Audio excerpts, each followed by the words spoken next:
Tervist! Kent Peetus Äripäevast oleme, et meil on üks küsimus, et sel nädalal esitatakse ka teie vastu üks tsiviilhagi 500 000 eurone. Kas te olete sellega kursis?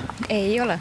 Et firma Autorolla võlausaldajad esitavad nii teie kui teie abikaasa kui ka Siim Roode ja mõnede firmade suhtes. Kuulen praegu teilt esimest korda, mul ei ole selle ettevõttega mingit pistmist. Kas te olete selle ettevõttega tegelenud aastatel 2010-2011? Olete seotud olnud? Ei ole. Tegu on minu isale kuulnud ettevõttega, mis ilmselt 2010, kui te praegu ütlete, võõrandati. Aga Siim Roodega olete suhelnud, et me kirjutasime, et ta küsis kaevandusloa kohta teilt aru, aga kas te ennem seda olete suhelnud Siim Roodega? Siim Roodega olen ma suhelnud esimest korda sel ajal, kui tema kuulus tollal vist Respublika Tallinna piirkondliku juhatusse ja siis me pidasime koos läbirääkimisi Tallinna teemadele, et ma tean teda küll. Aga seoses Autorollaga te ei ole Siim Roodega vestelnud?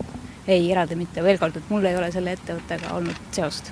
Nii et sellest hagist ei tea mitte midagi? Teie käest kuulen praegu esimest korda. Huvitav. Aga aitäh igatahes!